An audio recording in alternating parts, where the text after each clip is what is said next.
Hello, lovely Leo. How are you doing? And welcome to the March 2025 horoscope.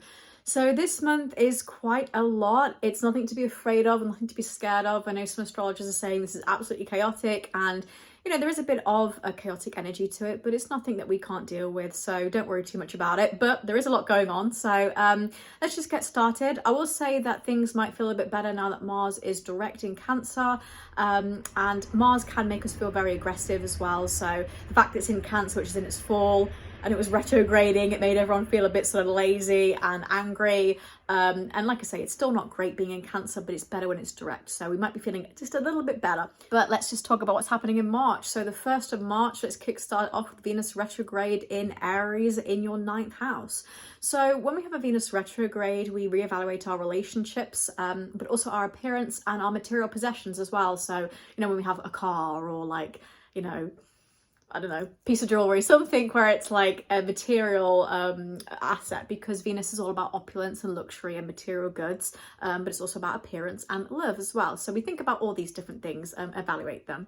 In the 9th house as well, which is very spiritual and philosophical, we might have a bit more of an understanding about our material goods as well, and thinking, I really want that Marc Jacobs handbag, but do I need it? Like, just using this example, it's kind of like trying to get the mix between spirituality and material possessions as well. You might be thinking that, oh my God, I've got too much stuff in my house. It's a complete clutter.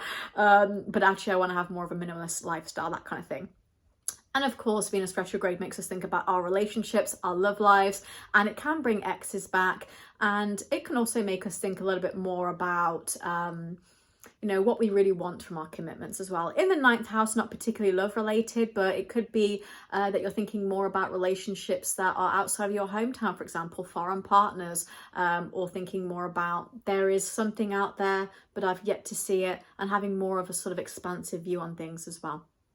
Then on the 3rd of March, Mercury enters Aries in that 9th house again. So Mercury is the planet of communication and details and productivity, and Aries is very sort of fast forward moving and very reliable. So these two together, quite good, very good leadership energy, great time to speak up and take charge, especially in the 9th house when it comes to traveling and doing something where you're organizing an itinerary for somebody, or very good when it comes to, for example, studying or taking part of like a group presentation. It's just a good time to just step up to the plate.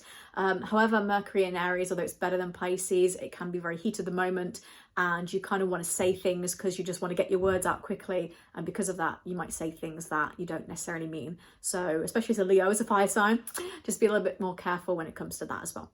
Then from the 14th to the 28th of March, we have a Mercury retrograde in Aries. This is when things do get a little bit more dicey, because this is actually alongside the Venus retrograde in Aries. So these two together is, there's a lot going on. It's like, my point's not getting across. Mercury retrograde causes delays with travel. And again, this is in the 9th house as well. So just be careful from the 14th to 28th, not traveling specifically. I mean, I will talk about in a minute, there is a Mercury retrograde in Pisces, so still don't travel then, but specifically in the 9th house, you might find even more issues with delays and whatnot. It causes miscommunication, and you might be struggling to, maybe get a philosophical point across to somebody who just doesn't want to hear it, and then that makes you angry. So a Mercury retrograde in Aries is a little bit difficult. But yes, as I mentioned, March 29th, we have a Mercury retrograde in Pisces, right? So it moves from Aries into Pisces, and that'll be in your 8th house. So again, still not a good time to travel, but it's maybe 2% better than it being in Aries, the 9th house, but but it being in Pisces in the 8th house as well, just be a bit careful about signing any documents when it comes to savings or investments and money. And it's a little bit difficult because it's alongside a Venus retrograde as well, so it can be a little bit sort of dicey with that.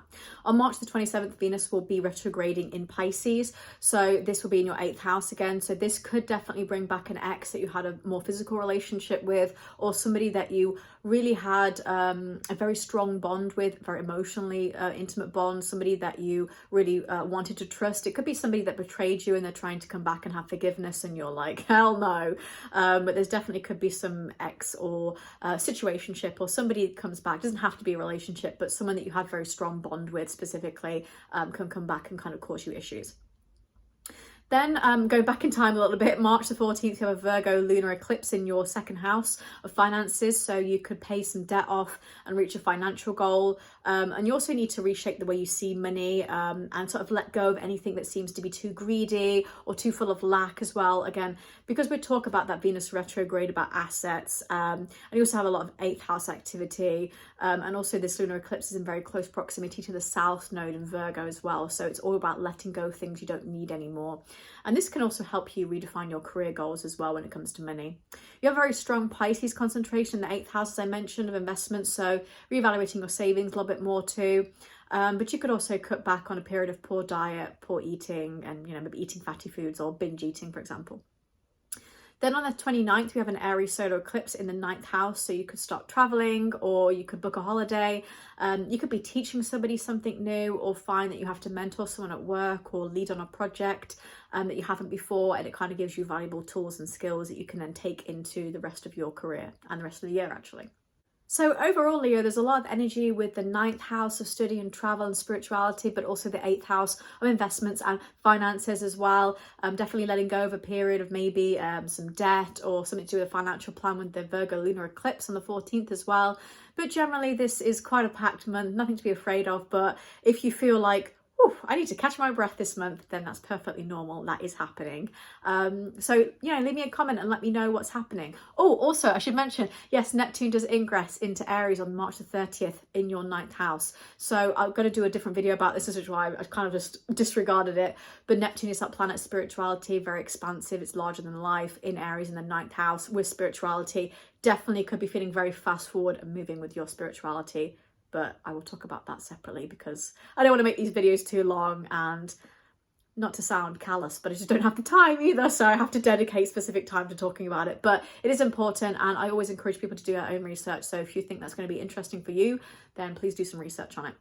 But yes, leave me a comment and let me know what you think about March. Are you excited? Are you scared? Are you just intrigued? Like what your plans are? And hope you enjoyed that. And I'll move on to Virgo.